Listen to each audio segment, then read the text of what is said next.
The massacre at Epsilon Station. The mining station floated peacefully in the darkness between two distant stars. Epsilon Station was humanity's furthest outpost, a testament to human ambition and engineering. Built over 15 years by determined pioneers, it housed 3,000 souls who extracted rare minerals from the asteroid field surrounding them. Families lived here, worked here, and raised their children under the artificial lights that mimicked Earth's warm sun. Dr. Sarah Chen walked through the station's central marketplace, smiling as children ran past her toward the school section. She had come here 5 years ago, leaving behind a comfortable position on Mars to serve these frontier families. The station might have been remote, but it was full of life. Vendors sold hydroponic vegetables. Engineers discussed new mining techniques over coffee. And somewhere in the distance, she could hear a group of teenagers practicing music in the recreation hall. The station commander, Marcus Rivera, stood at the observation deck watching the mining ships return from their daily runs. Everything operated like clockwork. The miners went out, collected their precious cargo, and returned to process it in the refineries. The processed materials would then be loaded onto transport ships that arrived every 3 months. It was honest work, far from the political complexities of Earth and its colonies. Nobody expected what happened next. The first sign of trouble came from Jenny Martinez, a young communications officer barely out of training. Her voice crackled over the station intercom with barely controlled panic. "Commander Rivera, we have multiple contacts on long-range sensors. 7 ships unknown configuration. They're not responding to our hails." Rivera felt his blood run cold. In all his years running the station, they had never encountered alien vessels. Humanity knew other species existed in the galaxy, but first contact protocols assumed peaceful encounters, especially this far from any known territories. He rushed to the command center, his boots echoing against the metal floors. The vessels on the screen were unlike anything in humanity's databases. Sleek black ships with angular designs that seemed to absorb light rather than reflect it. They moved in perfect formation, approaching the station at speeds that suggested military precision rather than curiosity. "Keep trying to establish contact," Rivera ordered. "All frequencies, all known languages. Include the universal mathematical sequences." Minutes passed in tense silence. The alien ships drew closer, their weapons ports becoming visible as they approached. Rivera's hands shook slightly as he activated the station-wide alert. "This is Commander Rivera. All non-essential personnel report to emergency shelters. This is not a drill." Dr. Chen immediately began organizing the evacuation of the medical wing. She guided families toward the reinforced shelter areas, trying to keep her voice calm despite the fear gnawing at her stomach. The children looked confused, some crying as their parents carried them through the corridors. The alien ships stopped just outside the station's defensive perimeter. For a moment, hope flickered in Rivera's chest. Perhaps they were simply curious, studying humanity from a safe distance. That hope died when the lead ship transmitted a message. The screen flickered to life, revealing a creature that would haunt humanity's collective memory forever. The Vorthak commander stood 8 feet tall, covered in chitinous armor that seemed to be part of its body. Its 6 eyes arranged in 2 rows studied the humans with cold calculation. When it spoke, the translation software rendered its words in emotionless English. "Humans of this installation, you possess resources required by the Vorthak Empire. Your species is weak, scattered, unworthy of these riches. Surrender immediately and your termination will be swift." Rivera stepped forward, his voice steady despite his racing heart. "This is a civilian mining station. We have families here, children. We're not military. We pose no threat to your empire. Perhaps we can negotiate, trade." The Vorthak commander's mandibles clicked in what might have been amusement. "Your weakness disgusts us. A species that sends its offspring to frontier zones deserves no mercy. You have 60 seconds to surrender." Panic erupted across the station. Parents clutched their children, workers abandoned their posts, and security personnel looked at their pathetic sidearms knowing they were useless against warships. Rivera tried one more time, broadcasting on all channels. "Please, we have 1,500 children aboard this station. Whatever you want, we'll give it to you. Just spare the innocent. They've done nothing wrong." The Vorthak commander tilted its head. "Innocence is irrelevant. Weakness must be purged from the galaxy. Your time has expired." The first volley of plasma weapons struck the station's outer hull. The shields, designed only for micrometeorite protection, failed instantly. Sections of the station vented into space, taking dozens of people with them. The lights flickered as power systems struggled to compensate for the damage. Dr. Chen worked frantically in the medical bay, trying to save those caught in the decompression zones. But the injuries were too severe, and the attacks kept coming. She watched in horror as entire families were wiped out in seconds. A young mother she had helped deliver a baby just months ago died in her arms, whispering her daughter's name. The Vorthak ships surrounded the station completely now, firing methodically into different sections. They weren't trying for a quick kill. They were dissecting the station piece by piece, section by section, enjoying the systematic destruction. Rivera managed to reach the emergency transmission array. With the last of the station's power, he began broadcasting a distress signal toward Earth. His face was cut from flying debris, his uniform torn and bloody, but his message was clear. This is Commander Marcus Rivera, Epsilon Mining Station. We are under attack by a hostile alien force calling themselves the Vorthak Empire. They are systematically executing civilians, including children. 3,000 souls are dying here. They showed no mercy, accepted no surrender. To Earth, to the Terran Defense Force, remember us. Remember what they did to the innocent. The transmission barely made it out before the command center exploded. Rivera died instantly, along with his entire command staff. But his message, carried by quantum entanglement communicators, reached Earth in real time. Dr. Chen found herself in one of the last intact sections with about 200 survivors, mostly children who had been in the school section when the attack began. She held them close, telling them stories, trying to distract them from the sounds of destruction around them. The hull groaned and buckled. Air grew thin. A young boy, no more than 7, looked up at her with terrified eyes. Are we going to die, Dr. Chen? She pulled him closer, feeling tears run down her face. Earth will remember us, sweetheart. Earth always remembers its children. The Vorthak ground troops boarded the station through the breached sections. They moved systematically through the corridors, executing survivors with energy weapons. They reached the school section last. Dr. Chen stood in front of the children, arms spread wide, a final act of defiance. The Vorthak squad leader regarded her with its 6 eyes. Your protection of the younglings is illogical. You cannot save them. Maybe not, Chen said, her voice strong despite her fear. But when humanity comes for you, and they will come, remember that you murdered children who were hiding behind a doctor who only wanted to heal. Remember that you showed no mercy to those who couldn't fight back. The Vorthak raised its weapon. Your species' vengeance is irrelevant. You are scattered, weak, insignificant. We'll see about that, Chen whispered. The last section of Epsilon Station went dark. 3,000 civilians, including 1,500 children, were dead. The Vorthak ships began collecting the processed minerals and valuable technology, treating the massacre as nothing more than a successful resource acquisition. In the void where the station had been, only debris remained. Among the floating wreckage, a small beacon continued to transmit, powered by its own miniature reactor.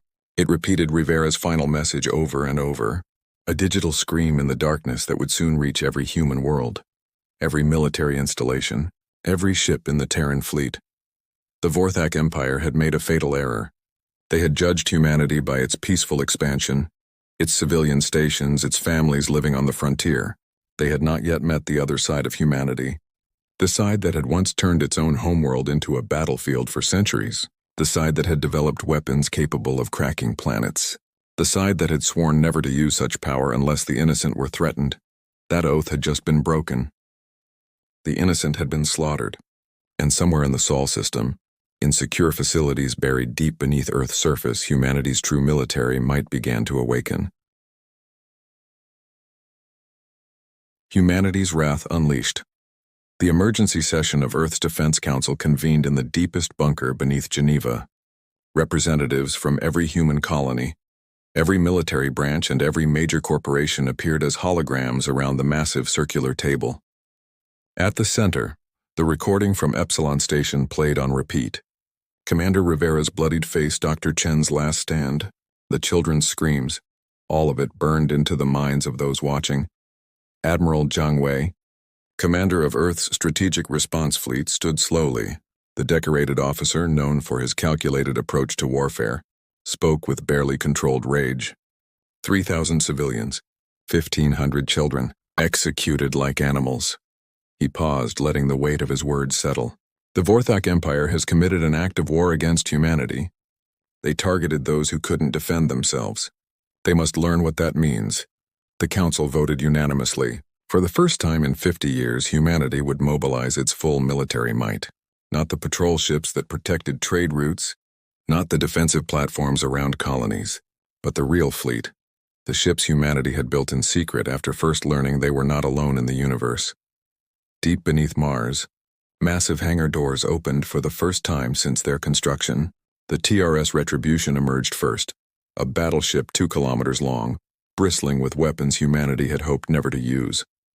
Behind it came its sister ships Vengeance, Justice, Nemesis, and Fury. Each represented decades of preparation for the worst-case scenario. Admiral Zhang stood on the bridge of the Retribution, watching as his fleet assembled. 40 capital ships, 200 cruisers, and thousands of fighter craft. But more importantly, they carried humanity's most terrible weapons. Devices that could destabilize stars, viruses that could destroy entire ecosystems, and nanobots that could disassemble matter at the molecular level. "Sir," his tactical officer, Commander Lisa Park, reported, "we've traced the quantum signature from the Vorthak ships. We have their home system location and 3 major colony worlds." Zhang nodded grimly. "Send the message to all Vorthak frequencies." The Admiral's image appeared on every Vorthak communication device across their empire. His face was calm, but his eyes held a fury that transcended species barriers. "I am Admiral Zhang Wei of the Terran Retribution Fleet. You murdered 3,000 civilians at Epsilon Station, including 1,500 children. You showed no mercy to those who begged for their lives. Humanity remembers. Humanity is coming. You have 72 hours to evacuate your military installations. Your civilians will be spared, for we are not monsters like you, but your empire, your military, your very civilization will burn for what you've done. This is not a negotiation. This is a promise." The Vorthak Empire's response was swift and arrogant. Supreme Commander Thax appeared on all human channels, its 6 eyes showing what might have been amusement. "The humans threaten us with their tiny fleet. We are the Vorthak Empire. We have conquered 17 species, destroyed dozens of worlds. Your anger is meaningless. Come, little humans. We will add your worlds to our collection." The Terran fleet jumped to hyperspace. Their first target was Kepler Prime, a major Vorthak military installation. The planet hosted 10,000 warships and millions of ground troops. It was meant to be an impregnable fortress. The human fleet emerged from hyperspace in perfect formation. The Vorthak ships immediately moved to intercept, confident in their numerical superiority. They had studied the attack on Epsilon Station, calculated human weapon yields, and prepared accordingly. They had not prepared for humanity's true capabilities. Admiral Zhang gave a single order: deploy the swarm. From the belly of each capital ship, millions of microscopic drones emerged. Each no larger than a grain of sand, they moved through space like a living cloud. The Vorthak weapons fired, destroying thousands, but millions more continued forward. When they reached the Vorthak ships, they began their work. The drones ate through hull plating, consumed power cores, and dissolved weapons systems. The proud Vorthak warships began to come apart at the molecular level. Crews screamed as their vessels literally dissolved around them. Within minutes, half the Vorthak fleet was nothing but atomic dust. The remaining Vorthak ships tried to retreat, but humanity's cruisers had already deployed interdiction fields. There would be no escape. Commander Park coordinated the fighter squadrons, each pilot carrying a photo of the Epsilon Station children in their cockpit. They fought with precision and fury, showing no mercy to those who had shown none. On Kepler Prime's surface, Vorthak ground forces prepared for invasion. They positioned themselves in fortified bunkers, confident that ground combat would favor their physical superiority. Humans were smaller, weaker, less adapted to combat. Admiral Zhang authorized the use of the Prometheus Protocol, a single missile launched from the Retribution, entering the planet's atmosphere like a shooting star. It detonated 500 meters above the main Vorthak military complex. The weapon didn't explode in any conventional sense. Instead, it released a wave of energy that rewrote the fundamental forces in a 50-kilometer radius. Gravity reversed and normalized randomly. Electromagnetic forces fluctuated wildly. The strong and weak nuclear forces became unstable. The Vorthak military base, with all its personnel and equipment, simply ceased to exist in any recognizable form. Matter became energy. Energy became exotic particles. And those particles scattered across dimensions humanity had only theorized about. The demonstration was broadcast to every Vorthak world. Admiral Zhang appeared again, his voice cold and final. This is one weapon. We have thousands. Surrender unconditionally, or we will systematically erase every military asset you possess. You have 1 hour. The Vorthak Empire, which had never known defeat, struggled to comprehend what was happening. Their military leaders argued for continued resistance, but footage from Kepler Prime spread through their networks. Ships dissolving, armies vanishing, the very laws of physics becoming weapons. Supreme Commander Thax made one last attempt at defiance, appearing on human channels with its weapon raised. The Vorthak do not surrender to lesser species. We will fight to the last. The transmission cut off mid-sentence. Later reports would reveal that Thax's own subordinates had executed him, choosing survival over pride. The surrender came 43 minutes after Zhang's ultimatum. The Vorthak Empire agreed to complete military disarmament, reparations to the families of Epsilon Station, and permanent monitoring by human forces. Their age of conquest was over, but humanity wasn't finished. Admiral Zhang authorized the deployment of monuments in every Vorthak system, massive holographic projections that would play forever, showing the faces of the 3,000 civilians killed at Epsilon Station. The children's names would echo through Vorthak space for generations, a permanent reminder of their crime. The galaxy watched in stunned silence as humanity's fleet returned home. Species that had dismissed humans as weak traders and explorers suddenly understood the truth. Humanity had chosen peace, had sent families to the stars, had tried diplomacy first. But when the innocent were threatened, when children were murdered, humanity revealed its true nature. The memorial service for Epsilon Station was broadcast across human space. Admiral Zhang stood before the assembly, his dress uniform perfect, his face showing the weight of his actions. We did not want this war. We did not seek this violence. But when they murdered our children, when they executed our families, they learned what our ancestors knew. Humanity can be kind, peaceful, and generous, but harm our innocent. And we will show you why we are the only species in the galaxy that had to create rules for war, because without them, we would leave nothing but ashes. The Vorthak Empire was reduced to a single planet. Their technology restricted, their expansion ended. Other aggressive species took note. The humans had children on their frontier stations, families on their colony ships, civilians in their settlements.